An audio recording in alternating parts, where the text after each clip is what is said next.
Hello guides, good afternoon. Welcome to you नई शुरुआत channel.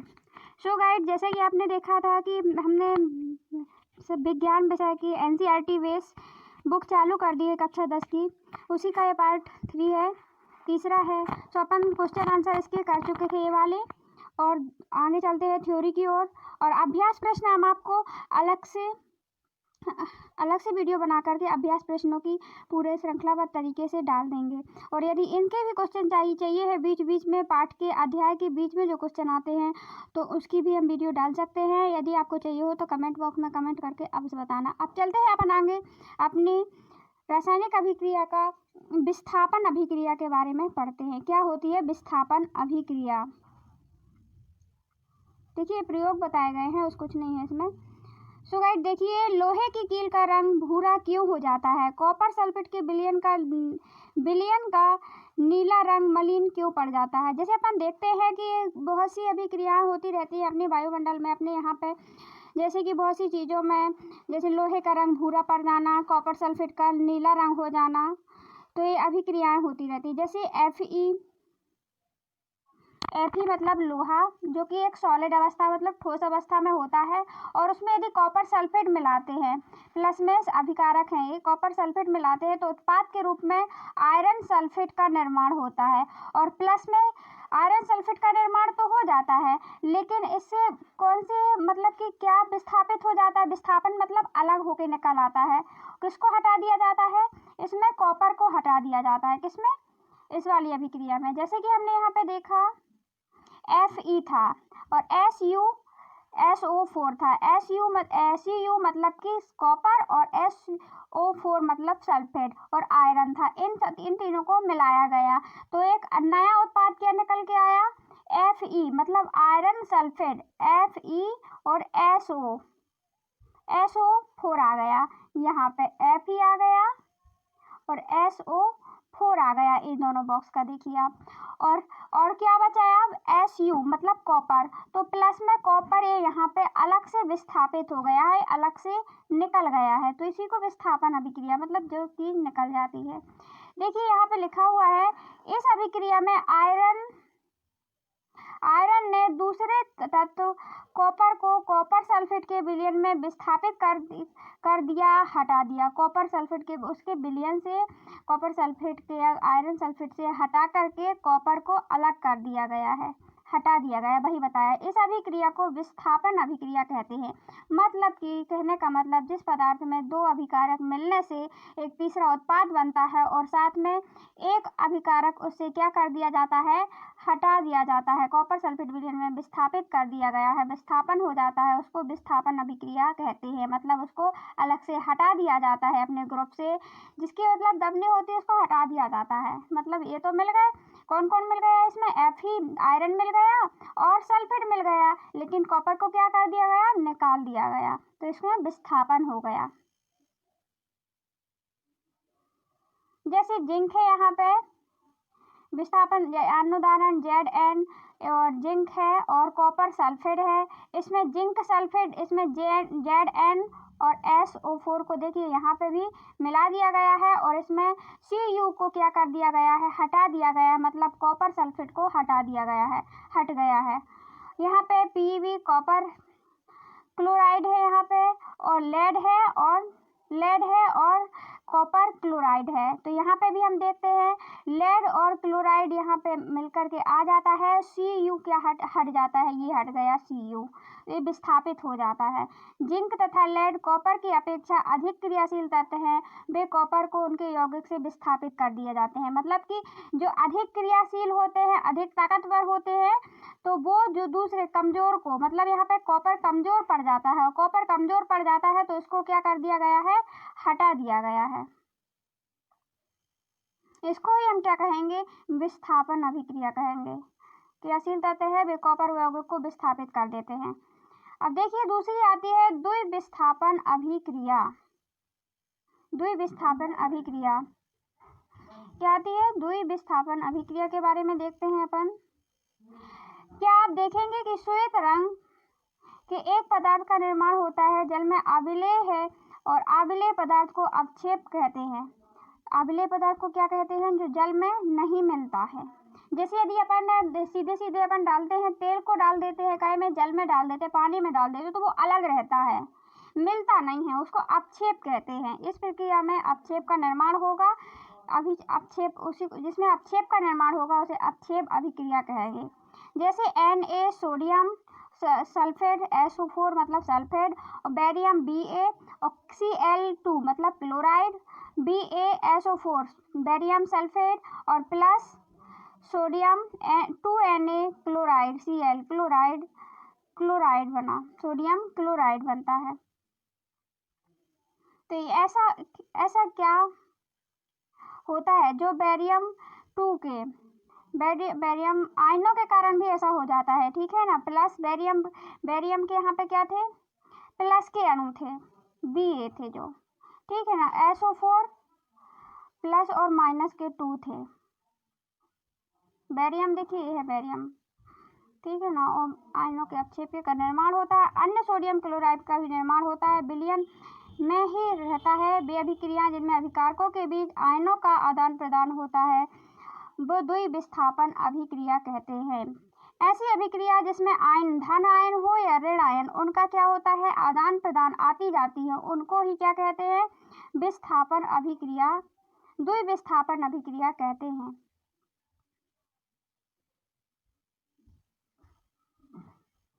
तो सिंपल सी बात होती है जिसमें दो आयनों का आदान प्रदान हो अभिकारकों में। जैसे ये है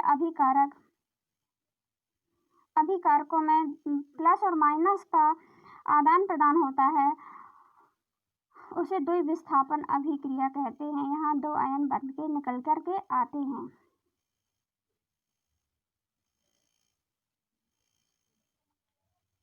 अब देखते हैं अपचयन, उपचयन अभिक्रिया एवं अपचयन अभिक्रिया क्या होती है। देखिए, उपचयन और अपचयन अभिक्रिया रासायनिक अभिक्रिया है। ये क्या होता है? कॉपर, क्या लिखा है? कॉपर चूर्ण की सतह में कॉपर ऑक्साइड की काली परत चढ़ जाती है।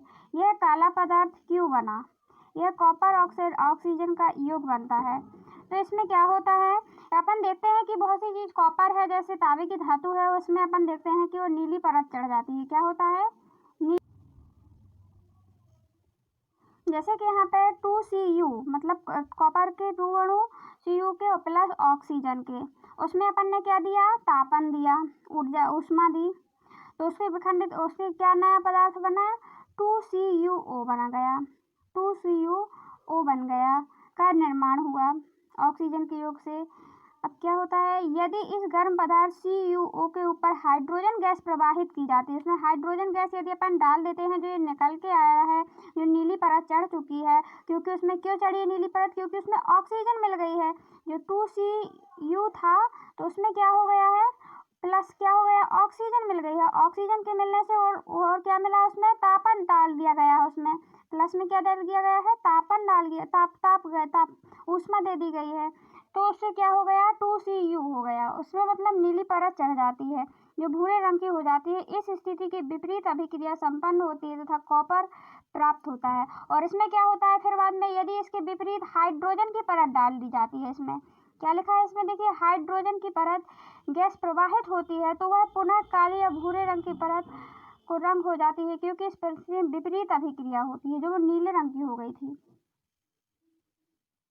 जैसे CuOH2 हाइड्रोजन मिलाया गया, देखो वही जो हम बताने की कोशिश कर रहे हैं पहले से। यहाँ पे Cu कॉपर ऑक्साइड में कॉपर ऑक्साइड A है, और कॉपर ऑक्साइड A है, इसमें क्या मिला दिया गया है? हाइड्रोजन मिला दिया गया है, हाइड्रोजन H2 मिला दिया गया है, और फिर तपाया गया है। तो क्या निकल के आता है उसमें?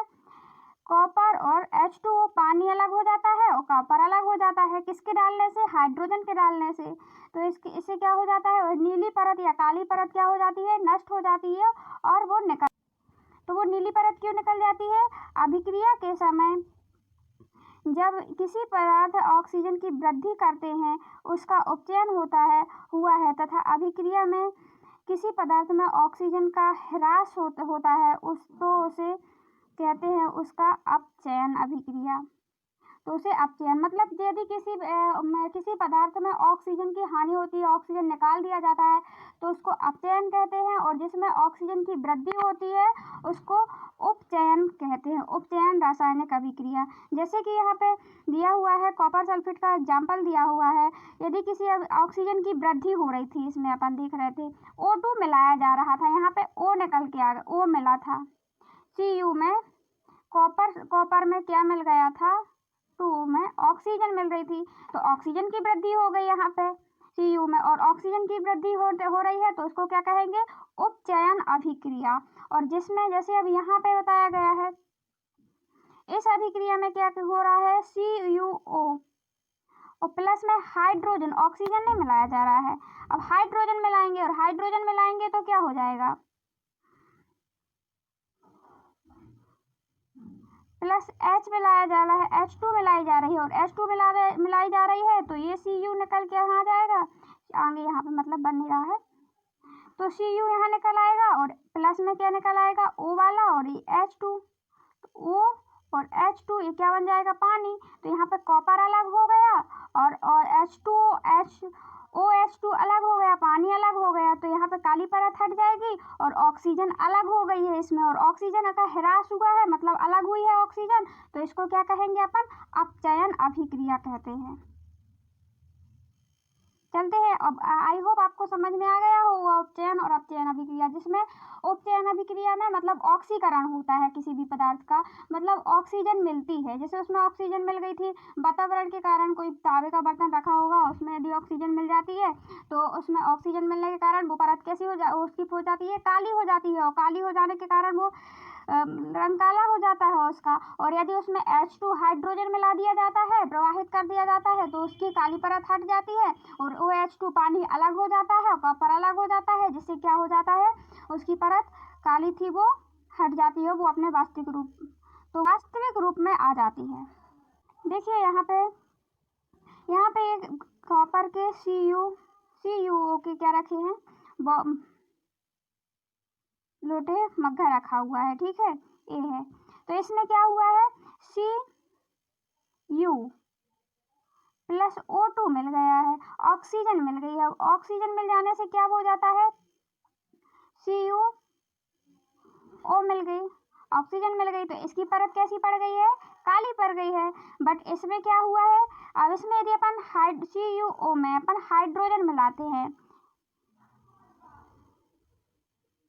क्यों, इसमें क्या हुआ है, CuO बन गया है, और इसमें अपन क्या मिला देते हैं, प्लस में H2 और मिला देते हैं, और H2 मिलाने से क्या होता है, इसमें ऑक्सीजन, अब इसमें जो उत्पाद बनेगा तो वो बनेगा CuA बन जाएगा, और H2 अलग हो जाएगा, CuA बन गया,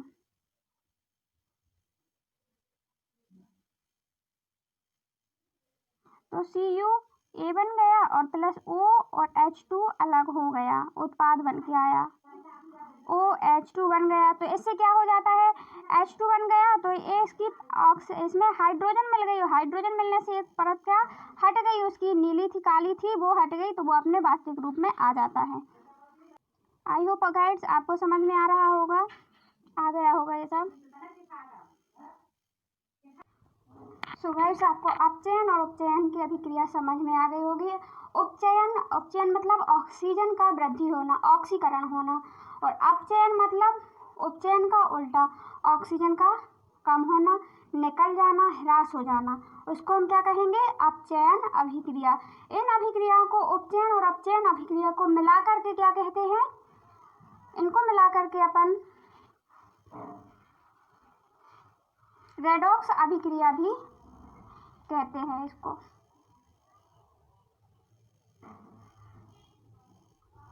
सॉरी गाइस,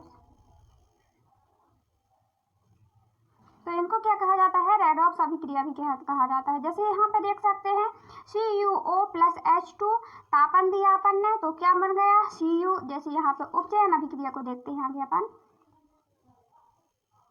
इतना देखते हैं अपन, नीचे का ध्यान नहीं देना।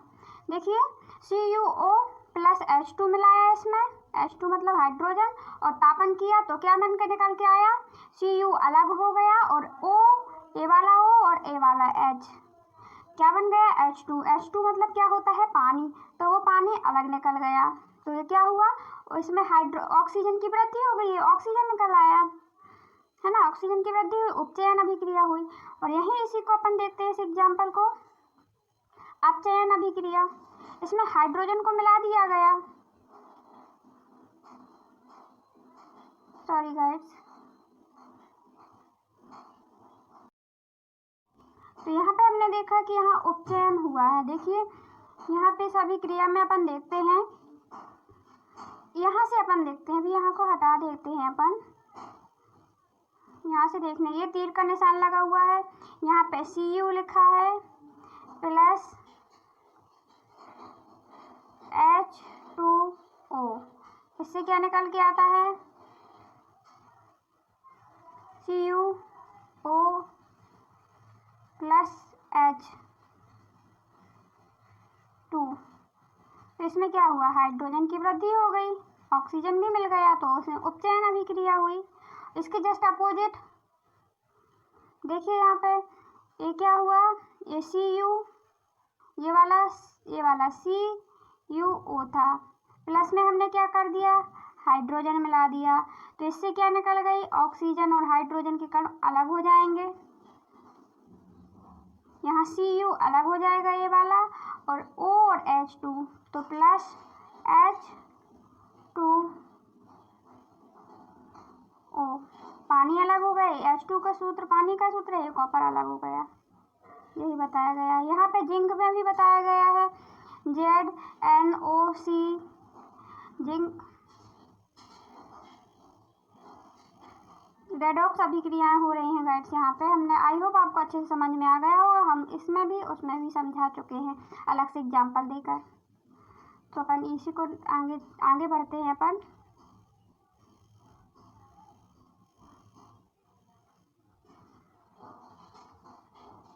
देखिए अभिक्रिया कार्बन उपचयित होकर CO प्लस ZnO अनउपचयित होकर बनाते हैं, यहाँ पे बताया गया है। यहाँ पे CO अलग निकाल दिया गया है, देखिए जिंक है, ऑक्साइड है, प्लस C मिला दिया, कार्बन मिला दिया गया, तो क्या बना, यहाँ पे जिंक Zn अलग हो गया और CO अलग हो गया, ठीक है। तो यहाँ पे क्या हो रहा है, अपचयित ऑक्सीजन मिल रही है, ऑक्सीजन मिलने से क्या बन रहा है, उपचयित अभिक्रिया बन रही है, मतलब ऑक्सीकरण हो रहा है, उपचयित हो रही है। देखिए ये लिखा, कार्बन का उपचयित होकर और जिसमें कि ZnO अनउपचयित होकर Zn बनाते हैं। इसमें हाइड्रोक्लोरिक में Cl2 प्लस उपचयित है तथा MnO2 CnL2 अनउपचयित है। इस वाली अभिक्रिया की बात चल रही है।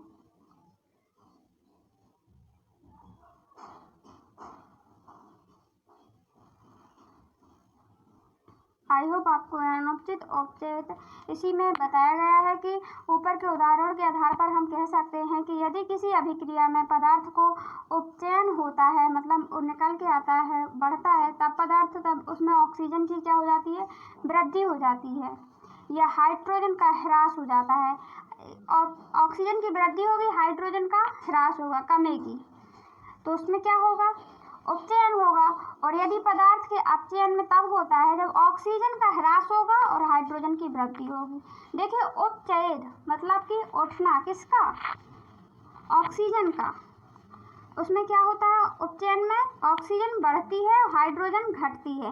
और इसके जस्ट उल्टा एक याद कर लेना आप, ऑक्सीजन जिसमें बढ़े, हाइड्रोजन घटे, उपचयन, ऑक्सीकरण सीधे बोल दो तो ऑक्सीकरण में ऑक्सीजन का वृद्धि होना, और अपचयन में ऑक्सीजन का ह्रास, हाइड्रोजन की वृद्धि। देख सकते हैं, आपने देखा दैनिक क्या लिखा है, क्या आपने दैनिक जीवन में उपचयन अभिक्रिया के प्रभावों को देखा है। तो बहुत सी चीज़ों में अपन देखते हैं कि उपचयन अभिक्रिया या ऑक्सीजन की वृद्धि हो जाती है, जिससे बहुत सी चीज़ें क्या होती हैं, खराब भी हो जाती हैं, और अपने लिए तो ठीक है, लेकिन बहुत सी चीज़ें ऑक्सीकरण के कारण भी, जैसे आपने देखा था कि तांबे में जंग लग गई थी, क्या काली परत चढ़ गई थी, उसमें हाइड्रोजन डाला, हाइड्रोजन बढ़ी, ऑक्सीजन घटी, तो वो उसी अवस्था में आ गया। संक्षारण यहाँ पे लिखा हुआ है, अपन देखते हैं संक्षारण के बारे में। आप आपने अवश्य देखा होगा कि लोहे की बनी नई वस्तुएं चमकीली होती हैं, लेकिन कुछ समय पश्चात लालिमा युक्त भूरे रंग की परत चढ़ जाती है। प्राय इसी प्रक्रिया को लोहे को जंग लगना कहते हैं। क्या होता है कि लोहे की जो तुरंत बनी चीजें वो ज़्यादा चमकती हैं और कुछ दिन बाद वो भूरी हो जाती हैं। ऐसा क्यों? उनमें जंग लग जाता है। क्यों लग जाता है जंग? कि उनमें ऑक्सीकरण की प्रक्रिया हो जाती है, मतलब उपचयन प्रक्रिया, ऑक्सीजन का वृद्धि हो जाती है। इन धातुओं में ऐसा परिवर्तन होता है। क्या आप अपने चांदी, तांबे, चढ़ने वाली परत को रंग का ध्यान दिया है? जब कोई धातु अपने आसपास अम्ल, आर्द्रता आदि के संपर्क में आती है तब ये संक्षारण होता है।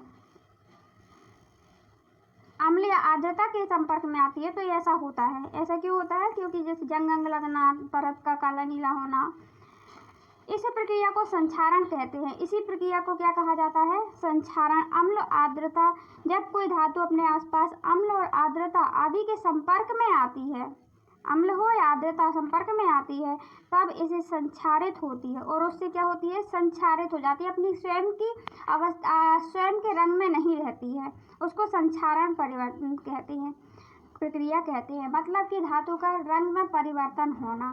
किसके कारण? अम्ल और आर्द्रता के कारण। क्या लिखा है? अम्ल और आर्द्रता के कारण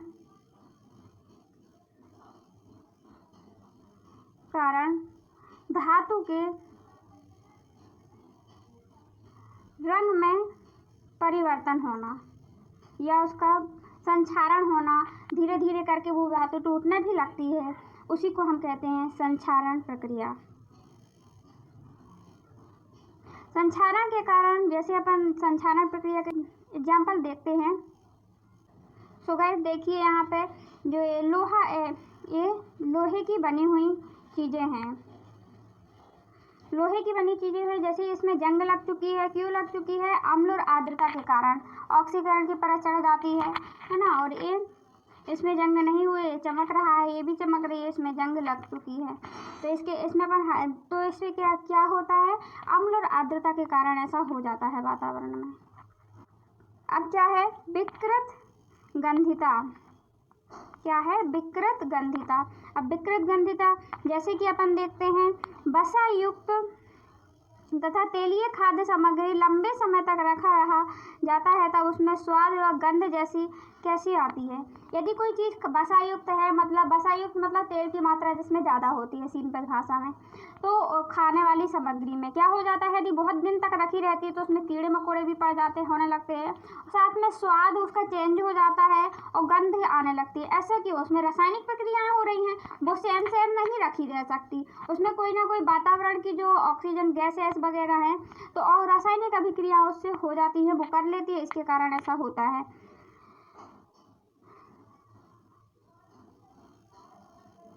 उपचयित अभिक्रिया के कारण भी हो जाता है। जैसे उपचयित होने पर तेल, वसा विकृत हो जाते हैं। उपचयित मतलब ऑक्सीकरण के कारण उनके स्वाद और गंध बदल जाते हैं, मतलब ऑक्सीजन में वृद्धि हो जाती है उन चीज़ों में।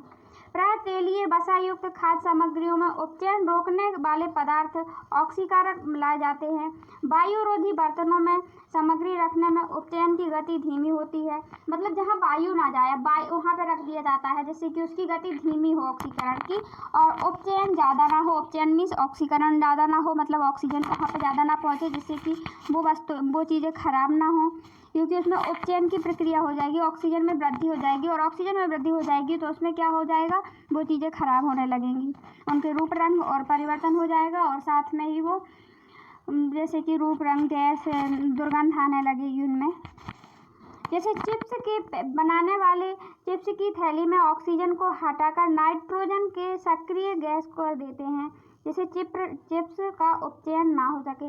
जैसे अब हाँ, इन अपन चीज़ों को तो रख सकते हैं, कुछ चीज़ें ऐसी होती हैं जो खाने वाली भी हैं और लंबे समय तक रखते हैं।